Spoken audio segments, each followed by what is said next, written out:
bienvenue dans le podcast Biomécanique. Je suis Jérôme Cazerolle, ostéopathe à Montréal, et dans ce podcast, je vous propose de partir à la rencontre de sportifs, d'athlètes et de spécialistes de leur domaine. Pour mieux comprendre la mécanique du corps et de l'esprit, pour vous aider à être plus performant au quotidien, et surtout en meilleure santé.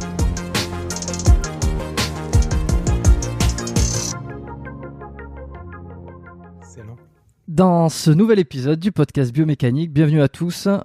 Salut Clem, donc Clément, Clem. Je sais pas s'il fallait le dire, je l'ai dit. Non, tu peux, t'inquiète pas. Non, tu peux, Clem ou Clément comme tu préfères. Clem, c'est le pseudo, c'est mon diminutif, on va dire.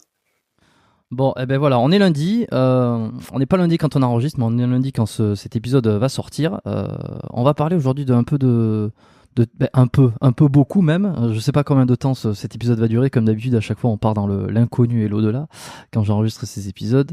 Le tir sportif, les armes, tout ça. On va essayer de graviter autour de ces sujets-là que j'ai jamais abordé. J'avais reçu Baptiste Marché sur le podcast dans les épisodes. Il y a plusieurs mois, qui lui pratique un peu le tir dans ses vidéos. C'est pas un sujet qu'on avait abordé trop à l'intérieur du podcast. On était resté un peu focus sur son entraînement et sur d'autres sujets, sur la force, etc. Aujourd'hui, j'aimerais parler un petit peu de tout ça, quoi. Donc, qui de mieux que toi pour en parler, si je puis dire. En plus, tu fais de super vidéos, tu as une chaîne YouTube. Je vais te laisser te présenter. Et puis comme d'hab, je vais te poser quelques petites questions et puis on va dérouler tranquillement, quoi. Ouais, écoute, je m'appelle du coup Clément. Clem, c'est mon pseudo YouTube. J'ai actuellement 24 ans. J'ai fait 5 ans de gendarmerie qui m'ont amené à découvrir le milieu de la vidéo depuis 3 ans. J'essaie vraiment de me perfectionner, mais j'ai découvert ça il y a 5 ans, on va dire. Et j'ai quitté la gendarmerie en mars dernier, donc il y a presque un an bientôt, pour faire uniquement des vidéos sur YouTube. Et depuis mars dernier, j'ai 24 000 abonnés. Et je fais des vidéos sur le monde du tir. Félicitations. Merci. Je suis content. 24 000. Tu laisses tes abonnés. Ça, c'est un truc qu'on me demande aussi. Je sais plus qui me l'a demandé. Il y a pas si longtemps, j'ai enregistré.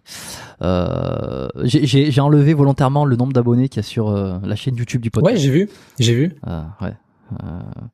Et je vois qu'il y en a de plus en plus qui font ça. Comme ça, c'est assez marrant, tu vois. Comme ça, les gens, ils essaient de deviner. Je sais plus, j'ai eu un invité récemment qui m'a dit mais combien t'as d'abonnés sur YouTube? Mais si je le mets pas non plus, c'est parce que souvent, c'est pas le YouTube qui compte, notamment sur les podcasts. Et d'ailleurs, c'est la parfaite transition qui m'amène à dire à tous ceux qui ont cliqué sur cette vidéo YouTube, qui l'ont trouvé soit dans leurs recommandations, soit parce qu'ils sont abonnés à la chaîne, d'aller plutôt écouter les épisodes sur Apple Podcast, sur Spotify et toutes les plateformes. C'est quand même beaucoup mieux là pendant que vous faites autre chose, vous faites la vaisselle, le ménage ou à l'extérieur.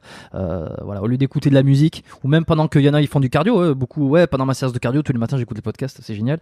Mais c'est quand même plus sympa. Et en plus, je le dis un petit peu régulièrement dans les derniers podcasts que j'ai enregistrés, Spotify permet aujourd'hui de mettre des évaluations sur cette plateforme. Avant on me demandait, j'ai pas d'iPhone, donc j'écoute pas sur Apple Podcast, je peux pas mettre d'évaluation ni de commentaires. Comment je fais pour tout tenir? Alors je dis écoute le podcast, partage-le et puis laisse un commentaire sur YouTube de temps en temps si t'as envie. Et puis fais-moi les retours. Et puis aujourd'hui, il y a la possibilité de mettre une petite évaluation sur Spotify. Donc j'en ai très peu parlé encore. Il y a eu quelques évaluations qui sont tombées. Donc les gens ont dû le voir. Ils ont mis les 5 étoiles. Donc c'est super. Allez-y, foncez. Et puis alors, gendarmerie. On va clac. Je vois ça. Moi, les premières questions que j'ai envie de me poser quand même quand on parle de tir, c'est comment on vient à s'intéresser à ça. Est-ce qu'il faut forcément passer par, je sais pas, police, gendarmerie ou autre? Parce que moi, a priori, ça me viendrait jamais. Si je vois pas des youtubeurs comme toi ou des gens qui postent sur Instagram ou qui font du contenu là-dessus et qui un petit peu attisent ma curiosité, je n'ai pas par réflexe l'envie ou l'intérêt de me dire tiens, je vais tirer avec une arme à feu. Tu vois? Ouais, je comprends. Après, c'est très américain, ce genre de truc, tu vois, les mentalités des armes à feu, c'est très américain, mais non, moi j'ai découvert ça quand j'étais en gendarmerie. Alors oui, par contre, maintenant je côtoie genre beaucoup de monde qui ont découvert ça hors cadre d'une institution militaire ou police ou quoi, et qui ont juste simplement découvert ça grâce à des vidéos sur internet, qui sont allés dans un stand de tir et genre qui sont tombés amoureux de la discipline. Et je trouve ça trop cool en fait, genre vraiment trop cool. Mais non, moi personnellement, c'est grâce à la gendarmerie, ouais, clairement. Et est-ce que tu considères ça comme un sport? Est-ce qu'il y a un vrai entraînement derrière? Est-ce qu'il faut avoir une condition physique? Ça dépend. En fait, la Fédération française de tir, si tu veux, je fais bouger la cam. La Fédération française de C'est bon. tir, elle a des règles assez strictes au niveau du tir, qui consistent à faire du tir donc sportif. Donc c'est une fédération, il y a des règles, donc c'est un sport. Et c'est du tir à en général 25 mètres derrière une table. Donc niveau conditions physiques, on n'est pas trop présent. C'est juste tu prends ton arme, tu vises, tu tires, tu reposes ton arme. Tu vois, t'as pas de rechargement, de manipulation, de trucs comme ça. Et moi, c'est pas ce qui m'intéresse le plus, tu vois. Genre, j'adore me déplacer, j'adore faire des rechargements, des transitions d'armes. C'est ce qu'on voit dans la plupart de mes vidéos et c'est ce qui m'anime vraiment. Et du coup, la plupart du temps, je vais dans d'autres pays que la France pour faire ça. Parce que quand je suis en France, j'essaie de respecter au mieux la Fédération française de tir. Donc, au mieux, c'est-à-dire à 100%. J'ai pas envie que ma licence, elle saute. Et sinon, je vais en Suisse où la fédération, elle est beaucoup plus light. Du coup, tu peux t'entraîner à faire du tir tactique, mais j'appelle plus ça du tir dynamique qu'autre chose. Et sinon, la Pologne aussi, j'ai fait un petit séjour en Pologne, au Brésil, et là-bas, c'est pas les mêmes règles, donc c'est plutôt cool. Ok. Et alors, comment tu découvres ça avant que je te pose peut-être des questions un peu techniques pour essayer de comprendre un peu mieux comment ça fonctionne, parce que moi-même, j'ai jamais tiré, tu vois. Comment Ouais. tu découvres ça? C'est en gendarmerie, enfin, les tout débuts. Alors, quand tu rentres dans l'institution, si tu veux, en école, ils te font faire tes premières séances de tir avec des tirs qui sont des munitions FX, donc c'est des munitions avec du caoutchouc au bout. Donc t'as moins de poudre, donc moins de puissance dans ta munition, et du coup bah t'as moins de recul. Donc c'est pour t'apprendre un petit peu à tirer et à te dire ah ok il y a un petit peu de sensation et tout. Et après tu tires avec de la 9 mm, ce qu'on utilise en service quoi. Et Mais attends, ça veut dire que ouais. les débuts, quand tu tires, il y a quand même un truc qui tire. Ouais, bien sûr. En fait, au tout début, ils t'apprennent toutes les manipulations des armes à vide, il y a rien dedans. Après, t'as une première séance de tir. Je sais pas s'ils le font encore ça, mais moi à l'époque, ils ont fait une première séance de tir où la munition, c'est vraiment une munition, c'est du caoutchouc au bout. T'as beaucoup moins de poudre. Poum, tu tires, mais il y a zéro recul presque.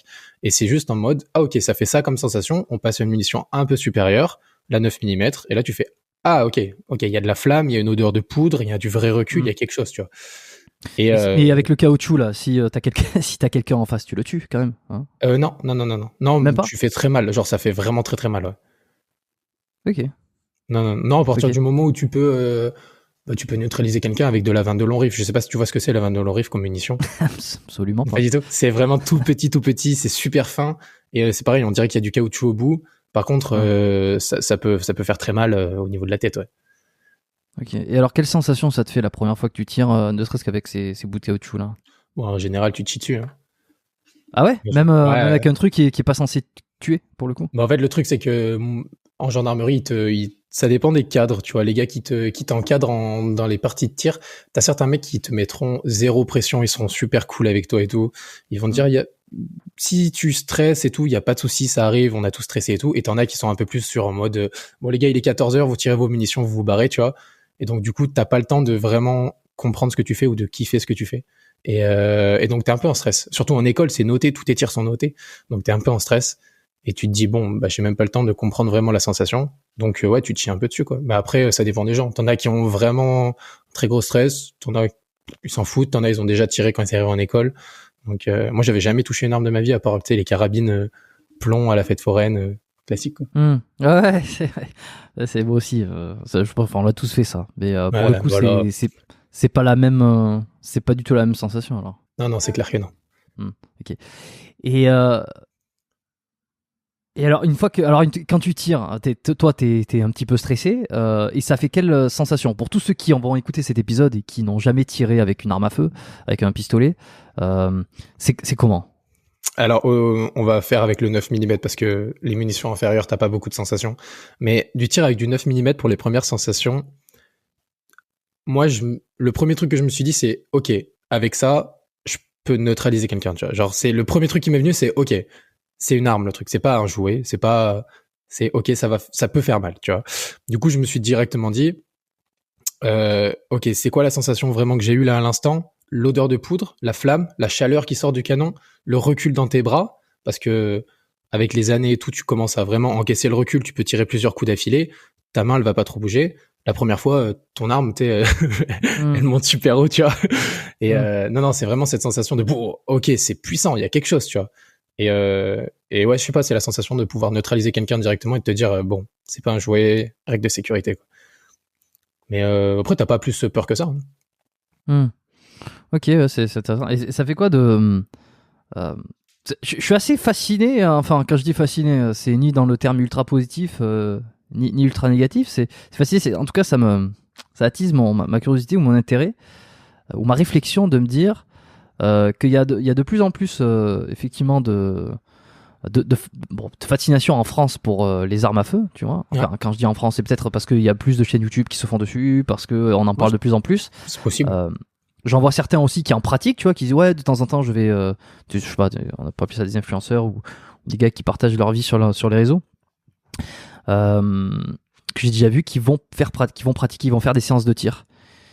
Et je me dis, on se l'est peut-être tous dit, ou alors c'est moi qui me pose trop de questions, mais je pense pas que je sois le seul. C'est quand même bizarre d'avoir cette fascination, ce truc pour une activité qui est censée tuer des gens.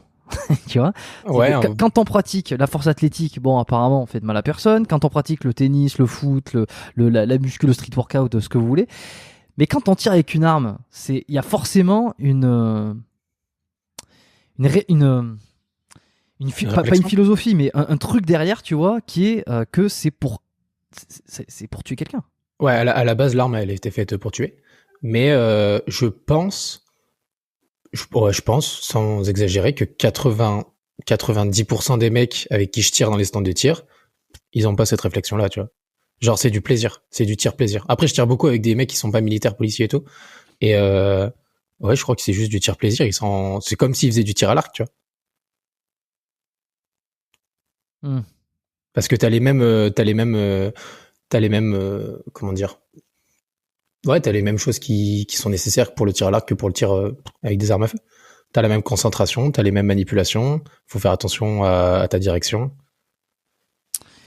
C'est pas faux. C'est vrai que non, mais c'est pas complètement faux dans le sens où oui, j'aurais peut-être tendance à penser que le pistolet a été inventé. Enfin, je sais pas, j'en sais rien, je suis pas. Ah non, mais pour tuer. D'histoire sur ça, mais a été inventé pour ça. Je sais pas si l'arc a été inventé pour tuer l'homme ou en temps de guerre ou peut-être. Je pense qu'il était fait plutôt pour tuer du bétail que tuer de l'homme, tu vois.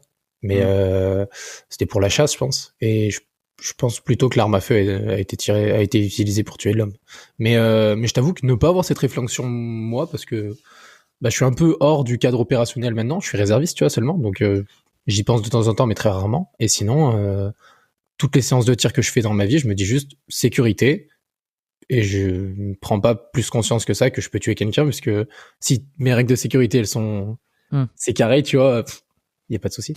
Mais pourtant, tu te l'as bien dit un peu la première fois quand tu as tiré avec... comme tu la première fois, mais parce que neutraliser quelqu'un. Parce que j'étais en gendarmerie et parce qu'ils te le mettent un peu dans le crâne, et c'est normal qu'ils te le mettent dans le crâne. Tu m'étonnes. C'est quoi la loi en France? T'as pas le droit de tuer un policier ou un gendarme, il a pas le droit de tuer? Si? En cas de... Ouais, enfin, je veux dire, il a pas le droit.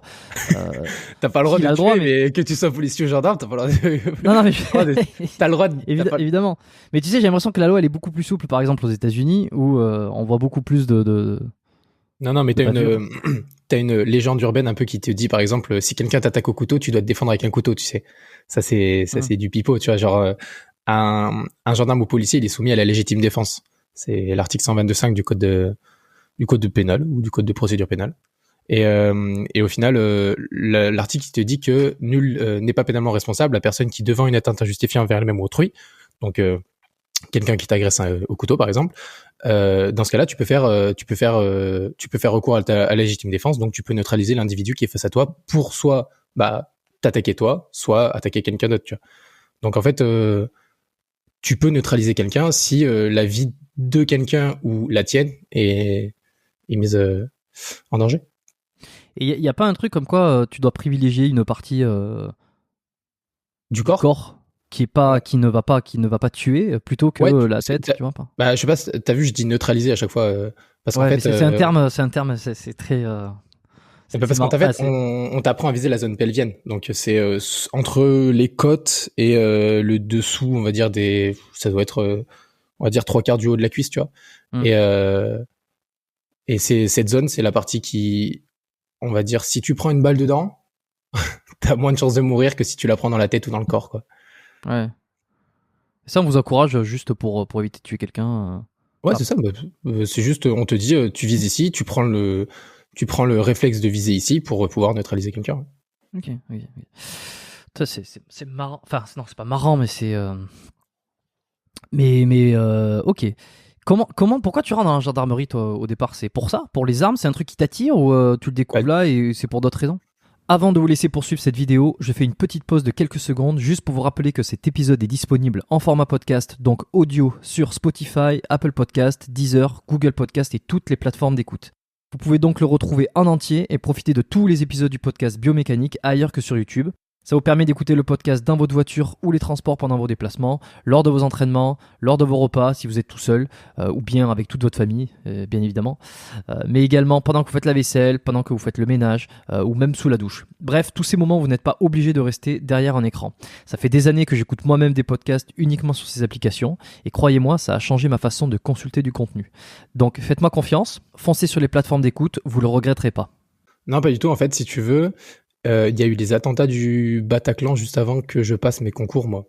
Et du coup, à la base, je me suis juste dit, putain, qu'est-ce qui m'intéresse comme métier? Tu sais, genre, je sortais du bac et tout, je savais pas trop quoi faire. Et la conseillère d'orientation, elle avait fait revenir des gendarmes dans mon lycée. Et donc, il y avait 2 gendarmes qui passent.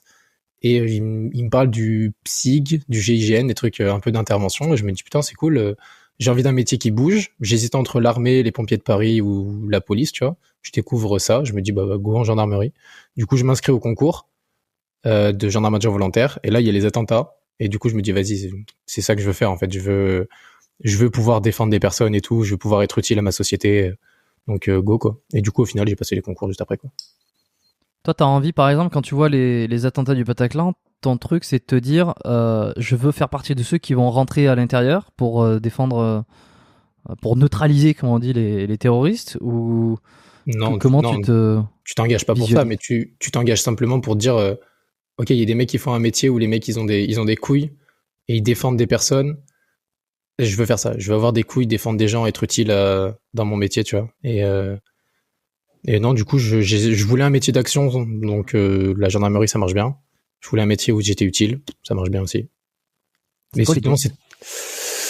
Oh, les tests de gendarme adjoint volontaire, ils sont simples. Parce que moi, j'ai fait 3 ans de gendarme adjoint volontaire, et après, je suis passé mon concours sous-officier. Mais les tests de gendarme adjoint volontaire, à l'époque, c'était... t'avais une lettre de motivation, donc tu la prenais par cœur, et t'arrivais là-bas, tu faisais ta lettre de motivation à l'écrit. T'as des tests psychotechniques, et je crois que t'as un entretien, mais même pas, c'est tout. T'as aucun test physique? Non, gendarme adjoint volontaire, à l'époque, t'avais rien. Je sais pas si c'est encore d'actu, mais j'avais rien du tout. Genre vraiment, tu passes une après-midi, je crois, quelque part, et ok, c'est bon, t'es apte à aller en école. Après, l'école du gendarme adjoint volontaire, c'est 3 mois, hein, donc en 3 mois, t'as le temps de voir qui a le niveau physique ou pas, tu sais, pour les cadres. Et qu'est-ce que tu fais? Alors, j'ai peut-être du mal avec tous ces termes-là. Gendarmerie volontaire, techniquement, c'est pour faire quoi? C'est pour être... C'est ce qu'on voit, les gendarmes qu'on voit dans la rue, qui sont là pour faire, je sais pas, régner l'ordre. D'ailleurs, j'ai toujours eu du mal entre la gendarmerie et la police. Je sais que j'en avais déjà parlé, je crois que c'était avec Aton. La gendarmerie, c'est militaire, en fait. La police est pas militaire, la gendarmerie est militaire. Et c'est pour ça que je me suis tourné vers ça, parce que j'aimais bien le côté militaire. Mon père était pompier de Paris, du coup, un peu rigueur, discipline à la maison, tu vois, et ça m'allait bien. Et au final, je me souviens plus de ta question de base. Non, mais c'est pas un peu marrant de se dire que comme c'est militaire, tu as a priori cette idée que ça va être un peu à la dure et qu'il va y avoir certains standards. Et en fait, tu me dis que pour rentrer dans la gendarmerie donc volontaire classique, enfin le premier palier, quoi, finalement, il suffit d'apprendre un truc par cœur et de pas être trop débile. Ouais, c'est ça. Enfin, je sais pas, c'est une bonne chose peut-être, parce que comme ça, c'est... Non, mais c'est cool, tu vois. Genre, t'es... Ouais, en fait, c'est ça. Le truc est assez simple. Après, quand t'arrives en école, ils filtrent un peu plus, tu vois. Et quand tu sors d'école de gendarme adjoint volontaire, t'es simplement un suppléant du sous-officier. Donc, en fait, t'as pas plus de prérogatives que ça. Et t'es simplement là pour aider le sous-officier et l'aider dans ses tâches, tu vois. Tu l'aides pendant les patrouilles. Par exemple, t'es pas agent de police judiciaire. Donc, t'as des trucs que tu peux pas faire dans le milieu de la police judiciaire. Tu peux pas faire des enquêtes tout seul, par exemple. Genre, t'es juste là pour aider. T'es un supplément. Un suppléant. Et du coup, c'est cool parce que quand t'es jeune, tu sors juste du bac, t'as 18 ans, 19 ans, et ben, ça te permet de découvrir le milieu sans être complètement stressé par tout ce qui est procédure, machin truc. Et du coup, t'arrives au concours sous-officier ou en école sous-officier avec des bases que d'autres n'ont pas. Et en plus de ça, t'as découvert le métier, donc tu sais que c'est ce que tu veux faire, tu vois. Donc c'est plutôt chouette. En plus, c'est un contrat de 5 ans, tu vois. Est-ce que c'est possible d'arriver de vouloir directement faire le concours de sous-officier sans passer par ouais. Oh, bien sûr, t'en as des tonnes qui le font. Ah oui, ok. Et là, dans ce cas-là, il te faut soit le bac. Il te faut le bac, en fait, tout simplement. Il te faut le bac. Et si t'es GAV, il te faut pas forcément le bac. T'es pas obligé. Si t'as été GAV avant, tu peux passer le concours en interne. Gendarme volontaire. Adjoint volontaire, excuse. Ok, GAV. Et alors, le sous-officier, pour le coup, c'est comment? Est-ce qu'on te demande de faire 10 000 pompes, 10 000 tractions? Non, c'est pas trop axé sur le sport. Par contre, si t'es sportif, tu te démarques plus rapidement des gens au classement final, tu vois. Et même visuellement, les cadres et les mecs qui t'examinent, ils voient un sportif, ils se disent ok, c'est mieux, tu vois. T'envoies un peu plus la poudre. Mais non, c'est pas le sport qui est le truc le plus axé. Hein. En vrai, c'est beaucoup de l'école de sous-officier, elle est sur 9 mois. Moi, je l'ai passée, elle était sur 9 mois. Et après, tu as 3 mois en unité où ils continuent à t'examiner un peu. Mais en fait, les 9 mois d'école, c'est vraiment genre séparé en 2 parties. Tu as la partie kaki, donc la partie militaire. Et après, tu as la partie bleue, donc la partie plus gendarme, où ils te font vraiment découvrir le métier de gendarme, quoi. Et les anciens militaires, on va dire, qui arrivent en école sous-officier, ils se démarquent beaucoup plus facilement sur la partie kaki. Et après, ils sont un peu plus perdus sur la partie bleue. Les anciens GAV qui étaient en brigade et tout, c'est un peu l'inverse, tu vois. Alors, c'est quoi qui te plaisait là-dedans? Enfin, quand t'es parti en sous-officier déjà, qu'est-ce qui me plaisait? C'est quoi qui te plaisait? C'est quoi ton ambition? Parce que bon, là, t'as arrêté aujourd'hui, donc t'as voulu t'orienter vers une carrière ou une activité différente. Et ouais, je me demande qu'est-ce qui fait quand tu veux le devenir? Ça, j'ai compris. Mais qu'est-ce qui fait que tu veux te pousser derrière encore? Et qu'est-ce qui te plaît? Qu'est-ce que tu découvres là-dedans? Alors en fait, moi j'ai passé 3 ans dans un PSIG quand j'étais gendarme adjoint volontaire. Donc j'ai passé 3 ans dans un PSIG. Un PSIG, c'est un peloton de surveillance et d'intervention de la gendarmerie. C'est vraiment le premier échelon de l'intervention en gendarmerie. C'est au-dessus, t'as tout ce qui est peloton d'intervention mobile, t'as PSPG, l'antenne GIGN, le GIGN. Je dois en oublier peut-être, mais c'est ça dans l'idée. Attends, est-ce que tu peux me le refaire, s'il te plaît, pour que je visualise bien? Ouais, dans l'idée, t'as la brigade, donc les brigadiers classiques chez qui tu vas prendre des plaintes, tu vois. Au-dessus, t'as le peloton de surveillance et d'intervention de la gendarmerie, ce que je faisais moi. Quand je dis au-dessus, c'est dans la graduation de l'intervention, pas dans la hiérarchie. Hein. Et en dessus, ensuite, t'as le peloton d'intervention mobile, donc dans les unités mobiles, t'as des pelotons d'intervention qui sont un peu mieux formés. Au-dessus, t'as le PSPG, donc c'est en gros ceux qui sont au niveau des centrales nucléaires. Et eux, ils ont des formations qui sont vraiment chouettes, et les tests sont pas mal non plus.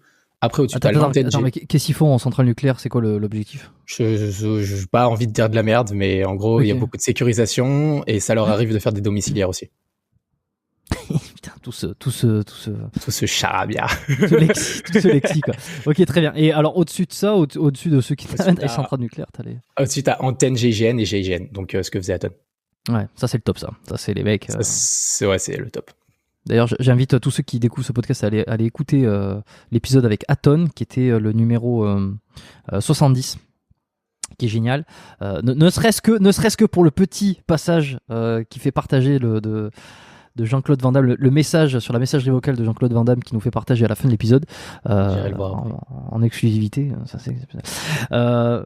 Ok. Et donc toi, tu sur cette échelle, tu décides, tu te trouves à quel endroit? Je me trouve sur un des plus bas échelons. Après, je pouvais pas aller plus haut. Dans tous les cas, tous les autres, c'est des tests à passer. Donc moi, tu sors d'école, on te donne la possibilité d'aller dans un truc d'intervention où tu te dis, bah, t'auras plus d'inter qu'en brigade à prendre des plaintes. C'est pas le truc qui m'intéressait le plus. Moi, je voulais de l'inter, tu vois. Et je me suis dit, bah, attends, mais let's go, tu vois. Donc j'ai passé 3 ans dans un peloton d'intervention en montagne, à côté de Superbès. Je sais pas si tu vois, c'est Superbès. Absolument pas. Ok, station de ski dans le Massif Central, en fait. Donc j'ai passé 3 ans là, et c'est sûrement les 3 plus belles années de ma vie que j'ai passé là-bas, tu vois. Ah ouais. Ah ouais, incroyable, genre incroyable. Pourquoi? Vraiment, parce que je suis tombé dans une unité où on n'avait pas un nombre d'inter à l'année qui était incroyable, genre on n'avait pas beaucoup. Par contre, quand on en avait, elles étaient trop chouettes. Genre elles étaient vraiment trop chouettes. On a fait des trucs trop cool. Et c'était surtout l'unité en elle-même qui était trop cool. Genre, On était une dizaine, 12, si je dis pas, au max, on a été 12. Chaque personnel avait son petit truc à rajouter, tu vois. T'avais beaucoup d'amoureux de la montagne, t'avais des mecs qui étaient amoureux de la course, t'avais des mecs qui étaient amoureux des armes, d'autres de l'intervention. Et tu sais, c'est une petite famille qui se complétait. Et genre, on pouvait tous compter les uns sur les autres. Le matin, tu te réveilles, t'as des potes, parce que quand t'es GAV, t'es en colocation avec les autres GAV. Et on était 5 dans l'appart, 5 mecs aussi cons les uns que les autres au niveau des délires, tu vois. Et genre, trop bien, genre trop bien. Mais c'est quoi les missions concrètement? Est-ce que vous devez intervenir sur des trucs est-ce que je sais pas, il y a du feu, il y a du sang, il y a du Ouais, bah tu vas au Mali pendant 5 ans. Non, non mais j'exagère un peu, mais c'est pour savoir quel type de mission ouais, tu tu fais beaucoup de patrouilles. En fait, tu fais beaucoup de patrouilles à la recherche d'intervention. Et pendant ces patrouilles, t'as des brigades aux alentours qui peuvent appeler en mode hey, on a besoin de renfort parce que on est pris à partie, parce que là il y a quelqu'un qui est en train d'avoir des violences sur sa femme et du coup tu dois intervenir. Et on a besoin je résume en très gros, mais on a besoin de mecs un peu plus qualifiés que nous. Donc dans ce cas-là, t'interviens, tu vois. Et sinon, t'as des trucs qui s'appellent les domiciliaires. Donc tu viens toquer chez les gens à 6h du matin pour trafic d'armes, trafic de stupéfiants, des trucs comme ça, tu vois. Et ça, c'est chouette. Mais faut être, ben ouais, mais j'imagine, mais faut être chaud quand même dans le sens où, tu sais, faut avoir une pseudo, même une entièreté confiance en toi lorsque tu interviens sur ce genre-là, parce que tu sais que tu vas pas forcément tomber sur des gars que coopératifs, Ouais. et qui vont se laisser faire, je sais pas, ou même les missions que tu m'as décrit. Faut savoir se défendre, faut savoir, j'imagine, neutraliser l'ennemi, peut-être pas avec une arme à feu, mais ne serait-ce que par la force des mains ou peu importe. Ouais. Ça demande une confiance, ça demande une préparation, ça. C'est-à-dire que t'es prêt à en découdre, quoi, physiquement. En fait, c'est ça qui est cool parce que l'unité dans laquelle j'étais, on faisait beaucoup d'entraînements, tu vois. Que ce soit des entraînements de combat, des entraînements de MSA, parce qu'en gendarmerie ils appellent ça, c'est maîtrise sans arme de l'adversaire en fait. Donc MSA c'est avec arme de l'adversaire. Et putain, je suis perdu. En gros, tu maîtrises l'adversaire sans arme, excuse-moi. Donc avec les moyens de force intermédiaires ou quoi, tout ce qui est bâton par exemple. Et donc t'as beaucoup de clés de bras, d'utilisation du bâton et tout. Et notamment c'est cool parce que vu que tu t'entraînes beaucoup, tu prends confiance en toi au fur et à mesure. Après la première inter, tu stresses un peu, deuxième inter un peu moins, troisième inter un peu moins. Au fur et à mesure, t'as plus de confiance, tu vois. Et vu que t'es avec des mecs, genre tu sais que t'as confiance en eux, t'es dans une colonne d'assaut et tu te dis bah attends, le mec devant moi j'ai confiance, le mec derrière moi j'ai confiance, c'est bon, tu vois. Et toi, ça t'est arrivé de tomber sur un gars qui était peu coopératif, justement, et d'être obligé d'en venir à cette neutralisation? Ouais, en général, les domiciliaires, t'as des trucs intéressants parce que les mecs qui sont réveillés à 6h du mat, du coup, bah, ils sont surpris, ils se laissent pas forcément tout le temps faire, donc ça peut arriver de temps en temps, ouais. Il peut y avoir des bavures aussi. En gendarmerie? Ouais. Enfin, je sais pas, j'imagine, non, mais je veux pas te faire dire n'importe quoi, mais. Ah non, moi, moi j'en ai jamais vu. J'en ai vraiment jamais vu de bavure. Mais je pense qu'il y en a parce que sinon il y aurait pas autant d'enquêtes. Après, moi je parle pour la gendarmerie, je défends pas la famille dans laquelle j'étais, mais il y a énormément plus de bavures en police qu'en gendarmerie. Et moi personnellement, en 5 ans de gendarmerie, je crois pas avoir vu de bavure. Donc. Parce que ça doit pas être facile quand même. Regarde, je te prends un exemple. Là, dans votre squad, admettons, donc vous étiez une dizaine de gars. Squad.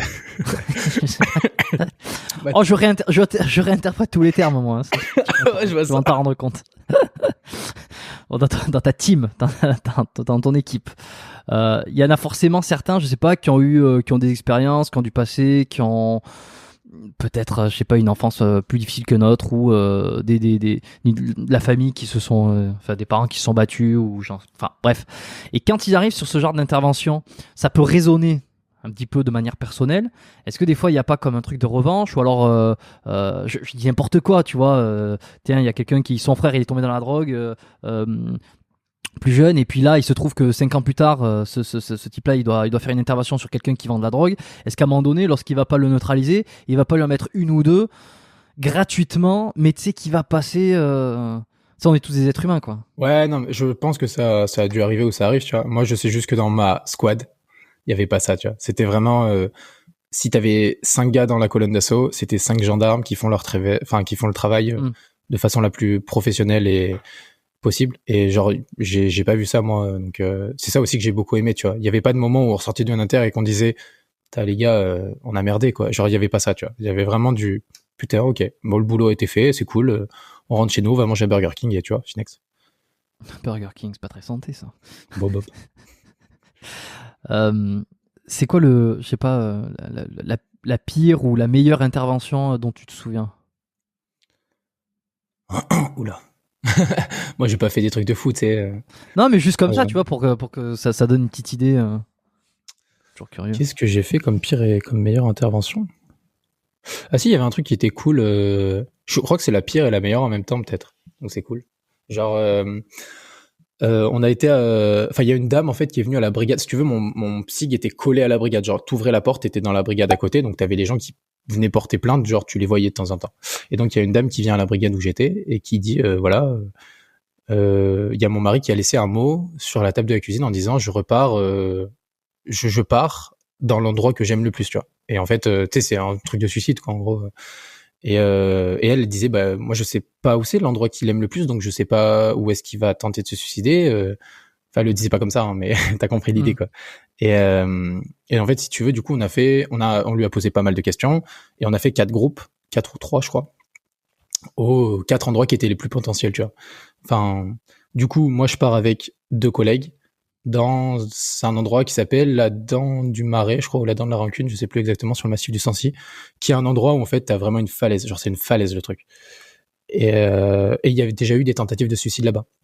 Et donc nous on part là-bas en se disant bon, on a peut-être la chance d'aller par là-bas parce que la vue est cool, tu vois. Pardon. Et du coup, on va là-bas. Quand tu poses ta voiture, je sais pas, t'as peut-être 2 bornes à faire à pied jusqu'à l'endroit du point de vue.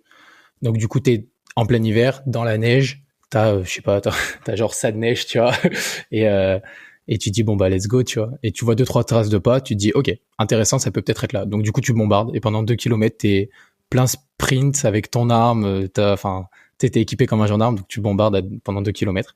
Et du coup, bref, je suis arrivé là-bas en premier, avec les 2 autres gendarmes étaient juste derrière, tu vois, mais je suis arrivé en premier, et le mec était vraiment genre bord de la falaise, genre vraiment bord de la falaise, et il était bourré, parce qu'il s'était bourré la gueule, et donc il était genre, je sais pas, à 1 mètre peut-être de la falaise. Et au final, j'ai réussi genre à le choper en semi-plaquage, semi-étranglement gentil, juste avant qu'il chute parce qu'il nous avait vu, tu vois.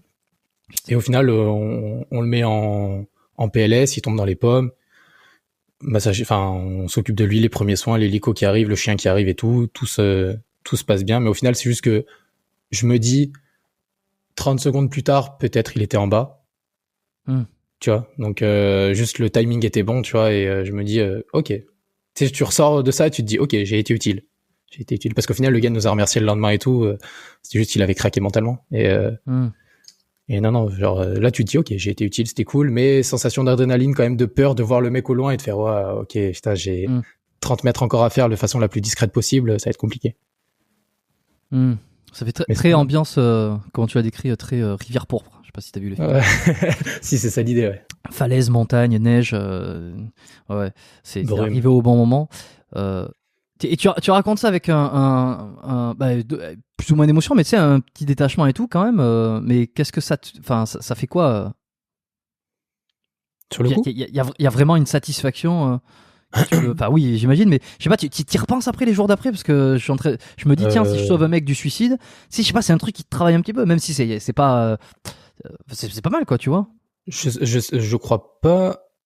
Les jours d'après, peut-être pas. Tu sais, genre, si tu reviens à la brigade et tout, t'es avec tes collègues, tu débriefes un peu parce que c'est important de débriefer avec les collègues, tu vois. Mais je crois pas que les jours d'après, après, tu en reparles plus que ça. Moi, je sais que ça m'arrivait de temps en temps de rediscuter avec les 2 gars avec qui j'étais parce qu'il y avait des trucs qui avaient été marrants, tu vois. Par exemple, pendant que le gars était en PLS et qu'on s'occupait de lui et qu'on dégageait la neige qu'il y avait autour pour qu'il puisse respirer et tout, on le couvrait avec nos vestes et tout. Enfin, tu sais, on faisait des trucs cool. Et par exemple, bah, genre, j'avais ma main au niveau de son visage et il a littéralement vomi tout son alcool sur mon bras et le pantalon de mon collègue, tu vois. Et c'est dans ces moments qui sont pas forcément les trucs les plus gays, tu rigoles quand même parce que t'es là en mode bon, super quoi, je te sauve la vie mais tu me vomis dessus, mec. Tu vois, genre. Si c'est comme ça, je te renvoie. Allez, hop, ah super. Non ouais, c'est des trucs où du coup tu te charries un peu entre collègues en mode ça va, ton pantalon il pue pas trop la gerbe et tout. C'est c'est. Okay. Ouais, mais il faut avoir un détachement dans ce milieu quand même. Il faut. C'est important. Pourquoi on appelle plus dans ces cas-là, ou même dans l'émission, les interventions que tu m'as décrites, pourquoi c'est plus par exemple les gendarmes que les policiers? Parce qu'on est en milieu rural, non? Ok. La gendarmerie s'occupe du milieu rural, la police s'occupe du milieu urbain. Bon, ben voilà, très bien. C'est un très gros résumé, c'est ça. Un très gros non, résumé, mais c'est bon, c'est ce qu'il me fallait. Ok. Et alors, tu passes un moment là-dedans, et combien de temps après tu te dis c'est bon, j'en ai ma claque, gendarmerie, je me casse pour faire autre chose. Y a un déclic qui se passe, et puis où c'est que vient peut-être se mêler le tir là-dedans? Parce que si tu sors, c'est pour faire une chaîne YouTube, c'est pour te lancer à fond dedans, mais avec la thématique du tir aussi. Donc c'est qu'à un moment donné, ça te travaille, quoi. Tu veux que je te fasse tout le résumé en gros? Ouais, bah tu sais, on a le temps, donc fais-toi plaisir. Écoute. Donc moi je passe 3 ans en psy. Putain, super, je bois de la boisson énergisante qui fait rôter. Je passe 3 ans en psy. Pour ta défense, on n'entend rien du tout. Donc c'est bon. Bah nickel, le micro est bon. Je passe 3 ans en psy, 3 méga années où au bout d'un moment, on nous dit dans le psy où on était, bon bah les gars, va y avoir une reformation du psy, les personnels vont être un peu éparpillés, tu vois. Et je me dis, ok, alors c'est soit je vais être éparpillé dans un milieu où j'ai pas forcément envie d'être, soit je passe mon concours sous-officier et là j'ai la chance d'être sous-officier et de pouvoir un peu plus choisir où je vais aller, tu vois. Et en plus de prendre du grade, avoir plus de responsabilités, un métier qui est un peu plus intéressant. Donc je me dis bon bah je vais en école sous-officier. Je vais en école sous-officier, tout se passe très bien pendant 9 mois, je finis bien classé et tout, je suis très content. Je sors de l'école sous-officier, je finis dans un escadron de gendarmerie mobile parce que en école on te vend un peu trop de rêves sur la gendarmerie mobile. Et j'arrive là-bas, pas du tout la chose auquel je m'attendais. On te vend beaucoup de voyages, de copinage et tout avec tous les collègues et tout, beaucoup de sport et tout machin, et au final, t'as juste une bonne paye. Genre moi, ce que je retiens de ça, c'est juste que t'as une bonne paye. Et au final, au bout d'1 an, je me suis dit vas-y, c'est pas fait pour moi la mobile, j'ai pas envie de faire ça. Et de changer de subdivision d'armes pour retourner en brigade, aller en psy, aller faire autre chose, ça prend trop de temps. Genre c'est vraiment trop long, tu vois. Donc j'aurais dû faire au moins 3 ou 5 ans presque en mobile et j'avais juste pas la force ou l'envie, tu vois. Et donc je me suis dit, ok, qu'est-ce qui me plaît? Faire des vidéos, ça me plaît. J'en fais à côté, je fais des vidéos de voyage avec mes potes et tout, ça me plaît, nickel. Et ben je vais me lancer là-dedans, j'ai 24 ans, je consomme beaucoup de YouTube, je connais les codes de YouTube, let's go, tu vois. Donc du coup j'ai fait une première vidéo en mode divertissement pour faire rire mes potes, machin truc, je l'ai sorti, bon bah voilà, ça a fait 1000 vues et tout, j'étais content. Je fais une vidéo voyage avec des potes, ok, bon ça fait des vues, machin truc, et je me dis bon, sauf que je vais jamais vraiment me plaire dans un domaine où c'est pas vraiment moi, tu sais, faire des voyages entre potes à Nice ou faire du divertissement, c'est pas forcément ce que j'aime. Juste, quand tu dis que tu étais un consommateur de YouTube et que tu connaissais les codes, c'est quoi que tu regardais? C'était quoi tes influences? Et les vidéos que tu as sorties, c'était pas sur la chaîne que tu as actuellement? Non, okay. Je les ai supprimées, justement. En fait, je consommais YouTube, genre, tout le temps. Genre, je me levais le matin pendant que je prenais... je me lavais les dents ou mon petit déj et tout, YouTube. Le midi pendant la pause, YouTube. Le soir avant de dormir, YouTube. Genre, j'adore YouTube. J'adore ce que les gens peuvent proposer. Et je regarde énormément de longs formats. Donc, style... ce que fait Kian Kojandi à un bon moment, tu vois, c'est plus un podcast, mais j'adore regarder ce genre de trucs. Et je consommais beaucoup à ce moment-là beaucoup de Squeezie, ce que faisait aussi la Redbox. Bah attends, tu sais quoi, regarde, je vais regarder un petit peu dans mes abonnements. J'ai découvert il y a pas si longtemps justement le podcast semi-vidéo de Kian Kojandi sur un bon moment. Ouais. J'ai écouté l'épisode avec un des derniers, c'est avec Jérémy Ferrari, que j'ai beaucoup aimé, mais parce que j'adore Jérémy Ferrari. Il est top. Un peu. Bon, après, c'est un truc qui a été que j'ai remarqué, qui a été beaucoup dit dans les commentaires, une réflexion qui a été beaucoup partagée, c'est qu'ils font beaucoup de blagues. Là où faut arrêter un petit peu d'en faire. Mais bon, sur le moment, tu sais, on se rend pas forcément compte. Carrément. Mais j'ai trouvé l'épisode intéressant avec Jérémy. Et puis un autre un peu précédent, je sais plus avec qui c'était, avec un humoriste aussi, avec l'humoriste français qui a fait une plateforme web pour les humoristes là, récemment. Haroun. Voilà, j'avais déjà entendu Haroun dans un autre podcast un peu plus business, et puis j'avais trouvé ça hyper intéressant. Ouais, il est super drôle, Haroun, en plus. Et du coup, moi, je consommais beaucoup de tout ce qui était tourné autour des jeux vidéo aussi, tu vois. Genre du Gotaga, Joycam, Astu, je regardais beaucoup McFly et Carlito, mais avant que vraiment ils explosent, j'aimais bien. Pierre Cross à l'époque, maintenant j'ai bien lâché. Et après j'avais les codes de tout ce qui était Cyprien, Norman, bon comme tout le monde qui regardait ça, tu vois, Mister V, les gars comme ça. Mais en fait, si tu veux, genre putain, je sais pas à combien de chaînes je suis abonné, mais je pense que je dois avoir 300 chaînes auxquelles je suis abonné, tu vois, sur YouTube. Donc je regarde pas tout, mais j'adore, je consommais énormément YouTube à ce moment-là. Et du coup, je me suis abonné. Absolument rien dans le sport jusque-là, ce que tu me dis dans le sport Rien. ou dans le... Non, j'aimais bien Thibaut InShape, mais au tout début. Genre, les premières vidéos de Thibaut InShape, je les kiffais, tu vois. Genre, ce qu'il faisait quand il y avait pas beaucoup d'abonnés, j'aimais bien. Et après, j'ai moins aimé quand il se décrochait de tout ce qu'il faisait au niveau du sport, tu vois. Genre, quand il était vraiment le personnage Thibaut InShape, ça m'a un peu gonflé. Mais non, au niveau du sport, ouais, non, je consommais presque rien. Bah après, j'étais pas très sportif avant à l'époque. Hein. Et c'est en gendarmerie que j'ai découvert le sport. Et au final, du coup, vu que je consommais beaucoup de YouTube, je me suis dit bon bah j'ai envie de proposer du YouTube, et donc j'ai fait des vidéos de divertissement qui sont plus sur ma chaîne parce que je partais un peu dans tous les sens, et je voulais me canaliser sur une niche. Il faut que je trouve une niche. Et du coup, j'ai fait une séance de tir avec le peloton d'intervention de l'unité dans laquelle j'étais. J'ai kiffé sortir cette vidéo et je me suis dit vas-y, ça rend trop bien, c'est vraiment ce que j'aime faire des vidéos dynamiques, assez courtes sur des moments un peu spectaculaires. Trop stylé, tu vois. Et au final, Lara Tactical, qui est un tireur, m'a contacté pour venir faire une vidéo avec lui. Enfin, avec lui. Pour lui, et j'en ai profité pour faire une vidéo avec lui. Et pareil, tu vois, genre, je me suis dit, vas-y, ça rend bien. Les gens aiment bien. Il y a une petite niche. C'est ce que j'aime bien faire, tu vois. Et voilà, quoi. On te laisse filmer lorsque t'es avec ton équipe, enfin, enfin au travail quoi, on te laisse filer. Je pèse mes mots maintenant, je fais attention à ce que je dis. La team. non, la team. En fait, pour t'expliquer, moi j'ai été convié à filmer. Genre on m'a dit ouais, il y a une journée de sélection de tests et tout, avec une séance de tir et tout. Est-ce que ça t'intéresse de venir filmer? Et je me suis dit bah trop cool, tu vois. Et genre c'était pas pour la sortir sur YouTube ou quoi, hein. C'était pour en interne à l'unité pour le patron, tu vois. Et donc moi j'ai filmé ça et tout, j'ai fait le petit montage, j'ai rendu la séance de tir et à côté j'ai rendu toutes les sélections des tests. Et sauf que j'ai d'abord envoyé la vidéo de la séance de tir parce que c'est ce qui m'a plu le plus. Il me l'a totalement validé, il a trouvé ça trop cool, il m'a dit mais attends, mais faut la faire monter plus haut cette vidéo et tout, ça c'est trop stylé, tu vois. Et donc moi je l'ai fait monter par mes propres moyens au service de communication de la gendarmerie, ils ont beaucoup aimé. Il y a des services de recrutement en gendarmerie, tu sais, on appelle ça des CIR, t'en as à peu près dans chaque ville où tu vas te renseigner si t'as envie de t'engager. Et ils ont dit putain trop bien et tout, on l'a vu aussi. Donc il y a un peu partout qui ont kiffé la vidéo. Sauf que arrive à un moment où il y a une sphère en gendarmerie qui s'occupe de tout ce qui est intervention, formation et tout des gendarmes, qui m'est un peu tombé dessus en mode il y a des mouvements dans ta vidéo que tu fais que personne n'a dû t'apprendre, tu vois, genre qui est simplement un mouvement avec une arme, et ce qui est vrai. Et du coup tout m'est retombé dessus en mode ouais bah ta vidéo elle doit pas être sur YouTube, elle a rien à foutre sur YouTube, machin truc, tu vois. Et du coup je me suis dit attends, mais c'est trop chiant, je fais une super belle vidéo et tout le monde est content, ça promouvoit l'institution, ça fait même découvrir ce qui est le peloton d'intervention mobile en gendarmerie, et je trouvais ça trop cool. Et tout le monde m'est un peu retombé dessus, je me suis dit bah attends, si c'est ça, je vais faire des vidéos que pour moi et Finex, tu vois. Et du coup bah c'est ce que je fais maintenant, quoi. C'est marrant ce que tu me dis là parce que c'est dans pas mal de professions qui sont très cadrées, où il y a eu un secret, il y a eu de la confidentialité autour, que c'est souvent ça. C'est les premiers qui vont venir peut-être mettre en public, faire gagner en visibilité une certaine partie d'un métier ou d'une activité.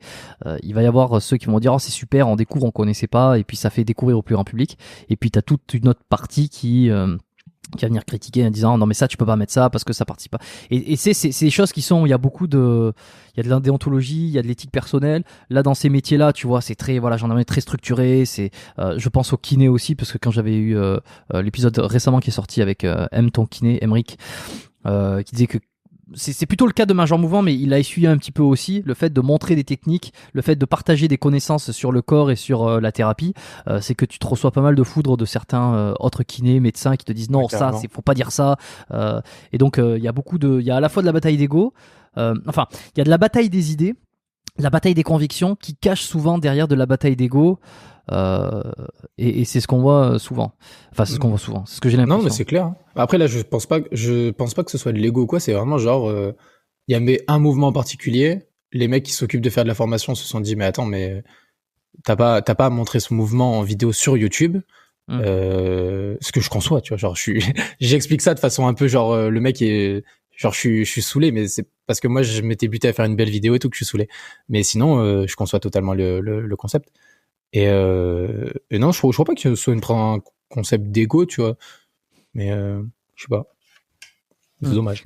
Comment tu t'entraînes pour le tir alors parce que si tu te dis j'ai une niche, attends, avant d'aller sur l'entraînement peut-être, si tu te dis j'ai une niche, je vais faire de la vidéo et en même temps je vais faire de belles images de tir, d'armes, de tout ça, parce qu'il y a en plus bon c'est en train de monter de plus en plus. Je sais pas si d'ailleurs Ben Cigars n'a pas encore plus propulsé ce truc-là, parce que lui comme il a aujourd'hui une visibilité énorme, c'est et que c'est quasiment que des documentaires, lorsqu'il a fait ses premières vidéos sur les armes, ça a propulsé le milieu des armes forcément au plus grand nombre qui ne connaissaient pas, dont moi le premier, tu vois. Donc tu dis, si je vais faire les deux, il faut quand même que je sois suffisamment bon, là, comme tu dis en armes, il faut peut-être que je m'entraîne, il faut que je sois meilleur.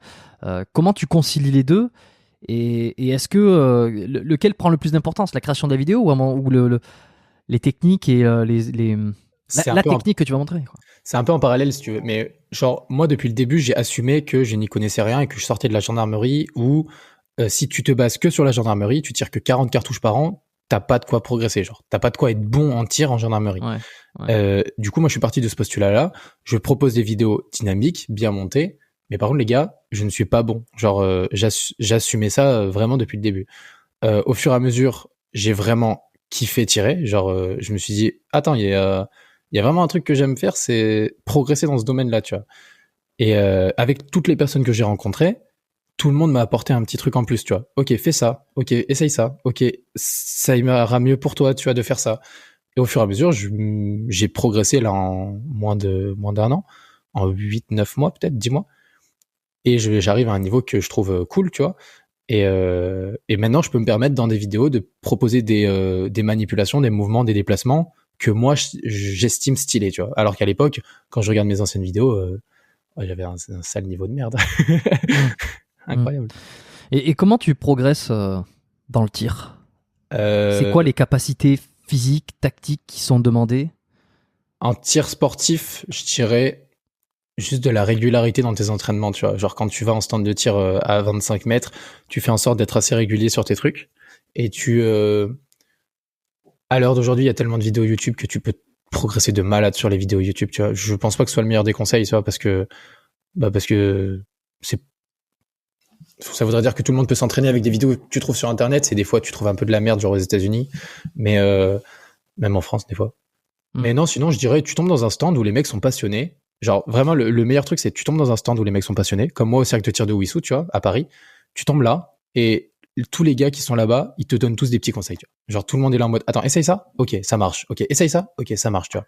Et après moi avec les vidéos, j'ai eu la chance de rencontrer des gars qui étaient anciennement qui formaient des gars au Brésil dans la sécurité du président. T'as des mecs qui ont travaillé avec Philippe Perotti. T'as Chimera Stratégie là récemment qui me donne des petits conseils et tout. Je prends des cours avec Axonal Solutions qui fait cette belle casquette d'ailleurs.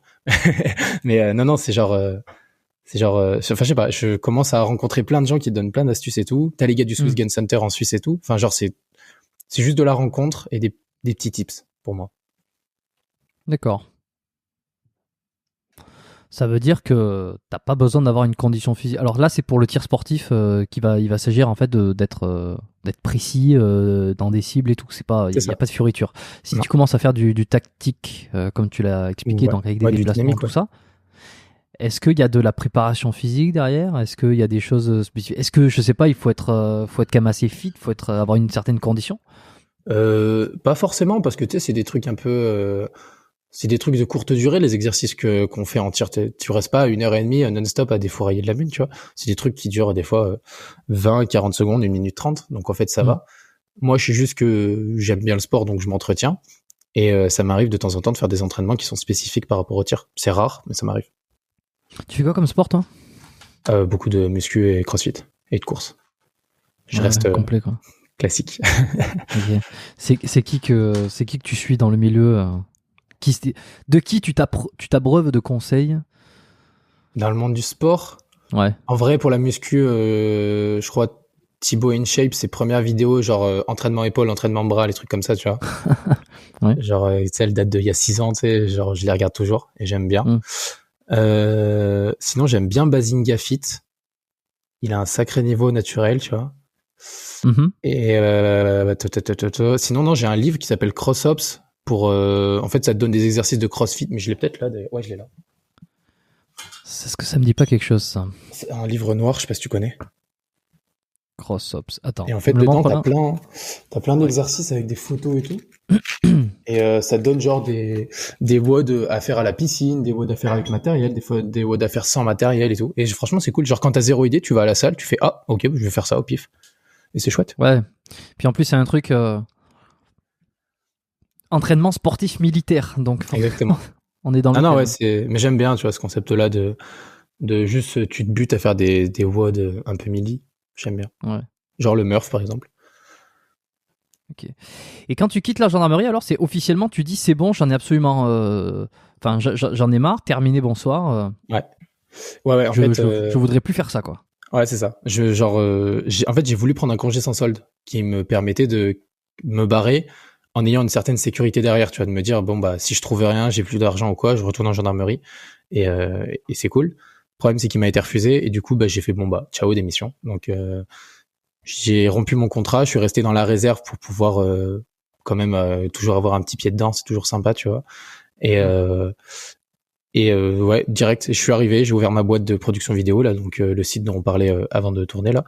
Et au bout de 4 mois, je me suis dit, ça m'intéresse pas, je vais faire que des vidéos YouTube.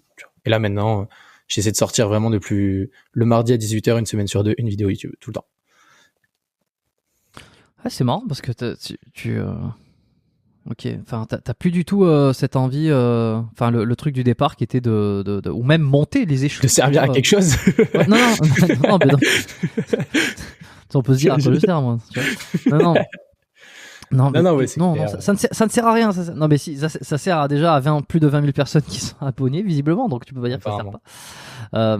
Non, mais par exemple, de monter dans les forces, dans les forces spéciales, tu sais, il y a une espèce de truc où tu as l'impression que tous les gens, il y a un rêve commun qui est d'accéder à ces corps d'élite.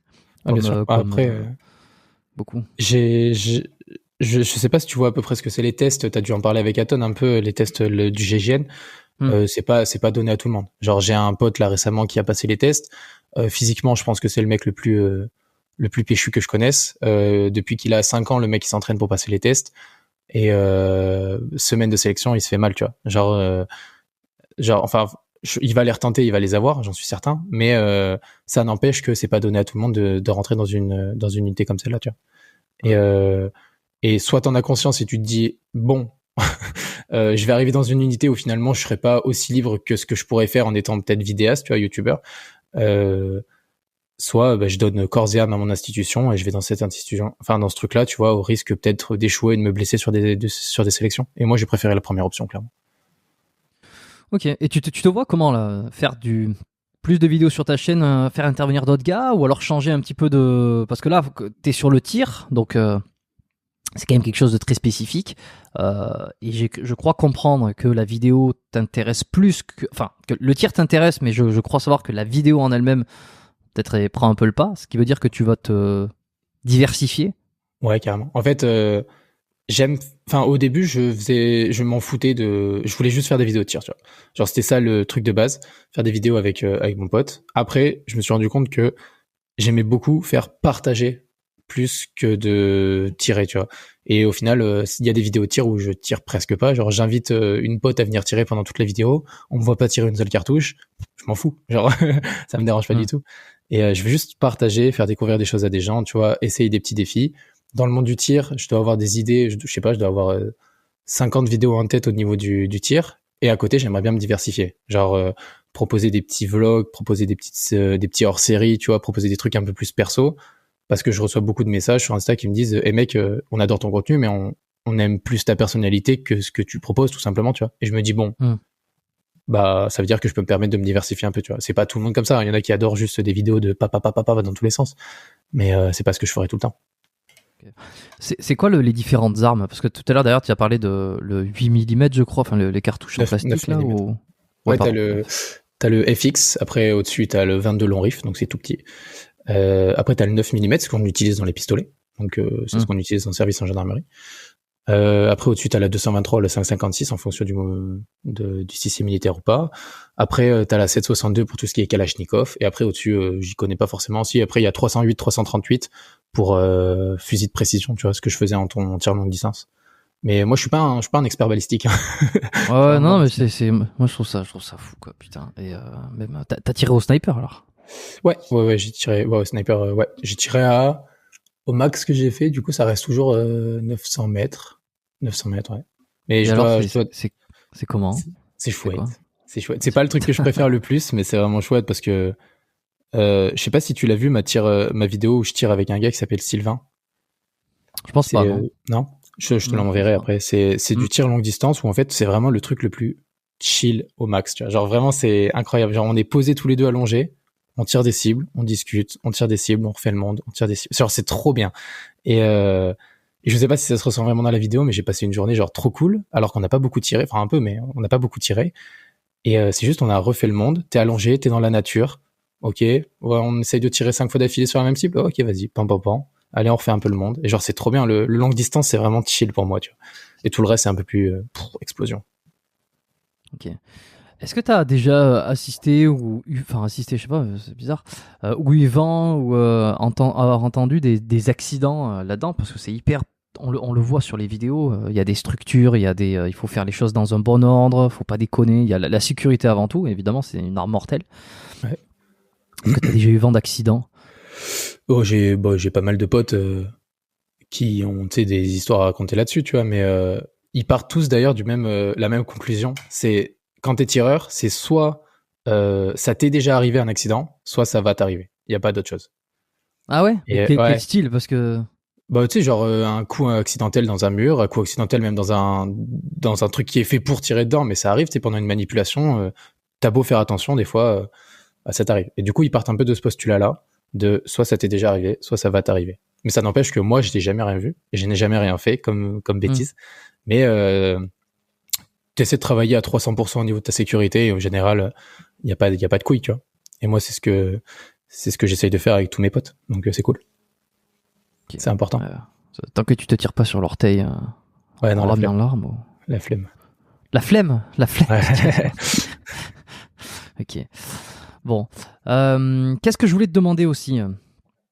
Non, un peu tout ça. Donc, il n'y a pas besoin de. C'est-à-dire que c'est vraiment ouvert à tout le monde. On peut faire tir sportif ou tir tactique. S'il y en a qui sont intéressés, ils peuvent aller essayer de regarder. Il n'y a pas de conditions.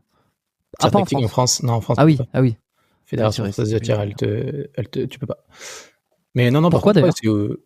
Je sais pas, c'est leur fédé, c'est leurs règles.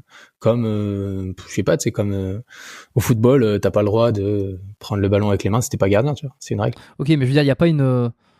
Je sais pas, si ça existe à l'étranger, il y a pas une autre fédération qui pourrait créer ce truc.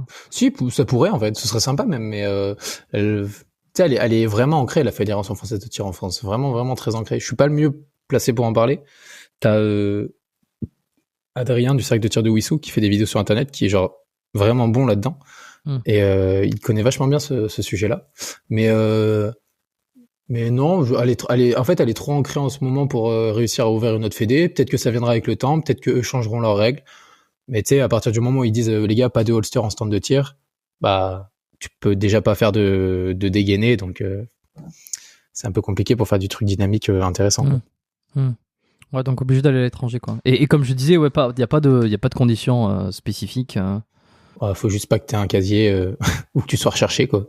Ouais, tu m'étonnes. Mais tiens, et tu vois, je me demandais, est-ce que tu dois peut-être le savoir ça, dans le tir sportif, étant donné que c'est une fédération, c'est un truc un peu pro. Il y a un peu d'argent là-dedans ou pas du tout? Je veux dire, il y a des compètes, des trucs sérieux? Ouais, il y en a un petit peu. Je t'avouerai que j'y connais absolument rien sur les compètes, mais ouais, il y a un petit peu d'oseille. Ouais. Parce que je me dis, est-ce qu'il y a du dopage là-dedans qui pourrait être, je sais pas, j'avais entendu que le dopage qui était utilisé pour les sports ou les activités un peu comme ça. Pour la concentration. Fine. Ouais, pour la concentration, il va y avoir souvent, ça va être des bêta-bloquants, ça va être des anxiolytiques, enfin des choses qui vont faire ralentir ton rythme cardiaque, qui vont non pas t'exciter ou t'exploser comme dans d'autres sports, mais qui vont au contraire te calmer et faire diminuer le rythme de tes battements cardiaques. Ah, il doit y en avoir, hein. Ça m'étonnerait pas, hein. Ouais. Bon, t'as Sur jamais les utilisé, grosses on a compris. compètes. Non, non, jamais, t'es fou, toi.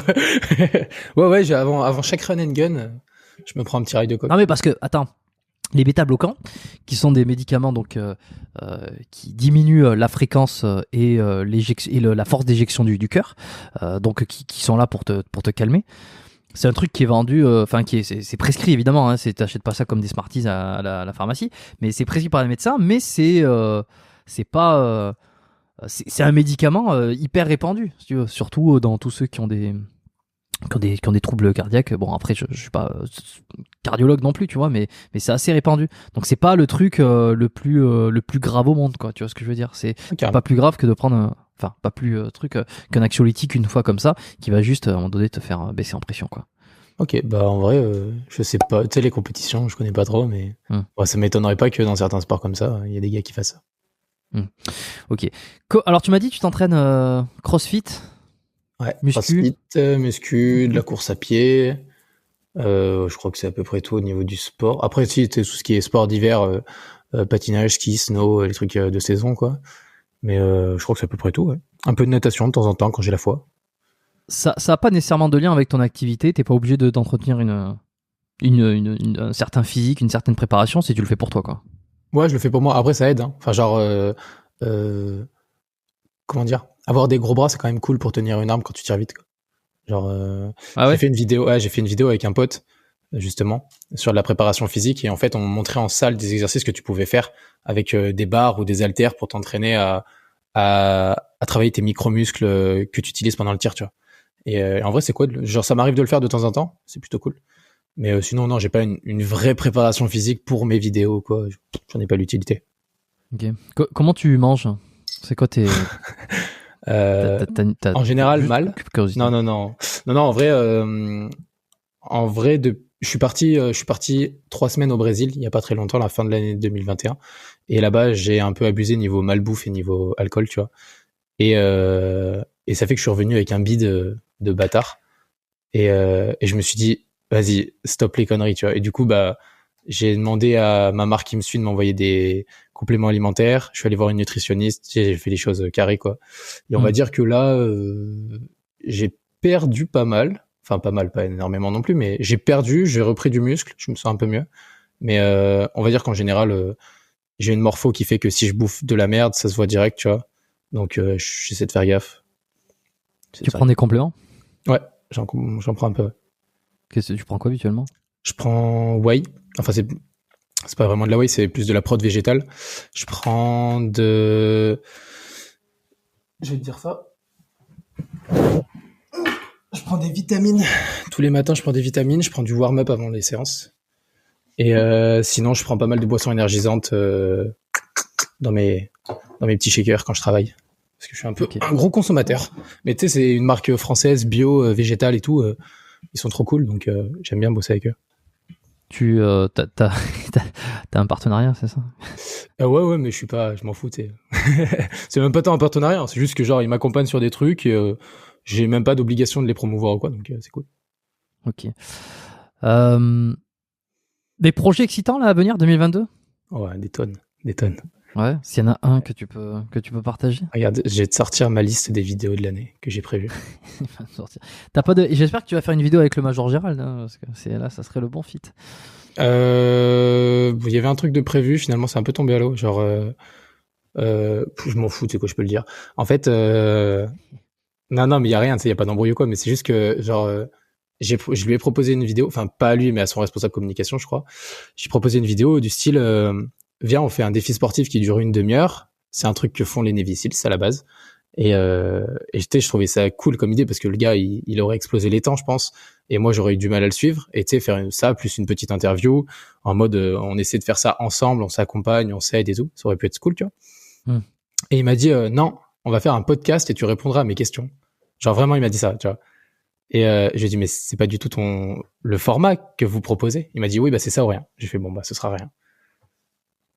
Un podcast où lui il répond aux questions ou toi tu réponds aux questions? J'ai pas compris, mais je crois que ça aurait été les deux, tu vois. Mais ça aurait été un truc un peu de discussion, mais ça m'intéressait pas forcément avec lui de faire ça, tu vois. Ouais, ok. Bon, merde, y a le podcast avec Clem Fit, le Major Gérald n'aura pas lieu. Mais Merde. cela dit, si vous voulez quand même entendre le Major Gérald parler pendant plus de 2 heures sur le podcast biomécanique, le podcast est disponible. J'essaie de chercher le numéro, le 56. 56, ouais. 56. Putain, c'est presque tu le sais mieux que moi, quoi. Non, je l'ai sous les yeux. Parfait, il va plus vite que moi. Ok, donc oui, non, vidéo avec Major, bon, avorté. Et qu'est-ce qu'on a d'autre alors qui va venir? Alors, je vais pas essayer de trop spoil ou quoi, mais en fait, j'aimerais bien faire des trucs avec des abonnés en général, tu vois. Genre, j'aime bien rencontrer des abonnés. Et j'ai pas mal de vidéos à faire courant de l'année avec des gars, que ce soit des événements sportifs. Genre là, j'ai un événement sportif début février que je tourne avec des abonnés. Donc ça va être trop cool. Après, j'ai des trucs un peu plus perso, tu vois. Genre, j'ai pas forcément envie de trop spoil parce qu'il y aura sûrement des gars qui vont venir regarder la vidéo. Mais il y a des étapes dans ma vie. Genre, tu sais, j'ai une to-do list en fait, si tu veux, de ce que je veux faire dans ma vie. Et il y en a, je pense que je vais en cocher 2-3 qui sont rien à voir avec le tien. Genre, rien à voir. C'est juste, je veux ça. Genre, je veux cet objet ou je veux ce truc-là, tu vois. Et je pense qu'en 2022, c'est réalisable. Donc, c'est plutôt cool. Après, je vais sortir un livret en début d'année sur comment aider les mecs qui vont rentrer en école à être préparés pour l'école. Genre, connaître toutes les petites astuces pour finir bien classé. Donc ça va être plutôt chouette. Et sinon, j'ai 3 défis sportifs dans l'année. Je crois qu'on est pas mal. Ah si, j'ai des trucs cool aussi. Tu vois qui c'est qui est sa prod? Non. C'est un gars qui avait fait une vidéo avec Squeezie sur les sons de l'été il y a 1 an ou 2, je crois. Et c'est devenu un pote. Et j'aimerais bien faire une vidéo avec lui autour de la musique.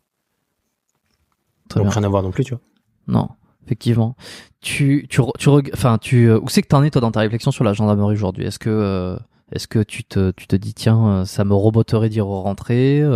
Est-ce que t'as un recul maintenant? Ouais, je me dis que genre là, je fais ce que je veux. Genre en ce moment, je fais ce que je veux. Genre je kiffe ma vie, tu vois. Genre je rencontre plein de gens, je tire, je fais des belles vidéos. Ça fait kiffer des gens, tant mieux. Ça fait pas kiffer des gens, tant pis, je m'en fous, tu vois ça.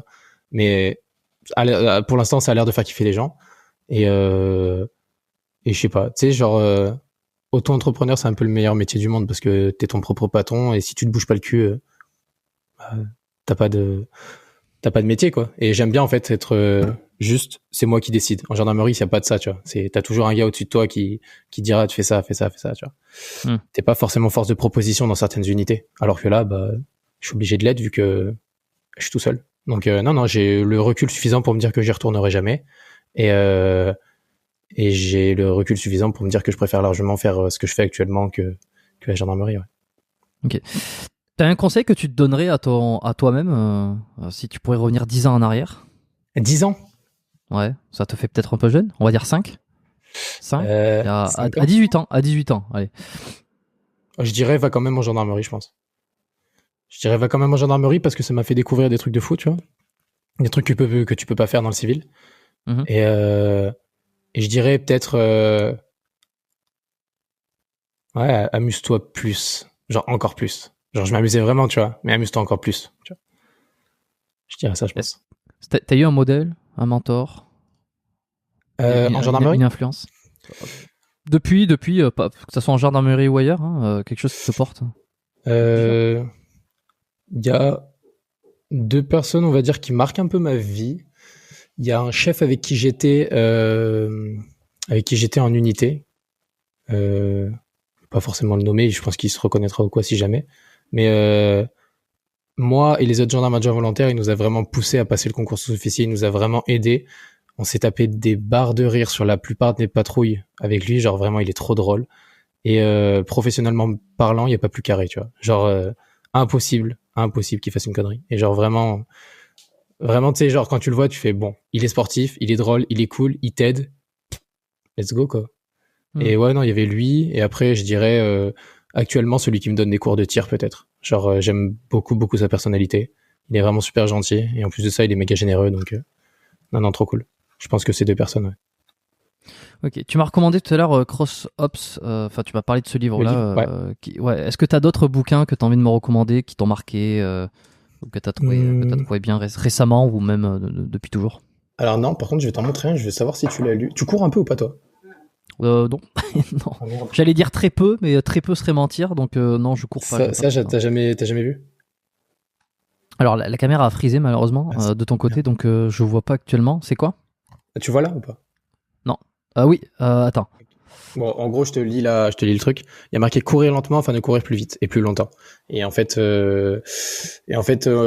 ça à Noël et ça te permet juste d'apprendre à courir, tout simplement. Genre, tu sais, quand tu peux faire des semi-marathons ou, enfin, genre, moi, je fais des semi-marathons assez facilement, mais ça n'empêche que Ok. j'ai mal après mes semis, tu vois. Alors que si tu regardes ce livre et que tu apprends les conseils du truc, t'as pas mal parce que t'apprends à courir correctement, tu vois. Et, euh, et niveau livre, non, j'en ai pas. Je suis pas un gros. J'aime pas trop les livres en général, tu vois. T'aimes pas trop les livres? Non, non, non. Tu les brûles pas, j'espère, les livres. Non. Ah bah si, tiens, mais si, t'as qu'à lire le livre de Philippe Perotti. C'est quoi le titre? Ça doit être les fondamentaux du tir, je pense. Euh, Philippe Perotti. L'entraînement du tir, ça doit être, je pense. Ouais, moi j'ai lu le référentiel du tir professionnel parce que ça m'intéressait un petit peu plus. Mais toi, tu peux prendre instruction de base au pistolet, par exemple. Il est à 20 €. Ah Et ouais, instruction de base au pistolet, tiens. voilà, là, t'apprends tout. C'est un peu Bon. le maître Bah, de tu tout sais tireur. quoi? Pour ceux qui veulent aller se perfectionner, je laisserai ça dans les notes. Pour ceux qui veulent voilà, se perfectionner, aller regarder un petit peu instruction de base au pistolet. Et pour aller un petit peu plus loin, après tout ce qu'on a dit aujourd'hui,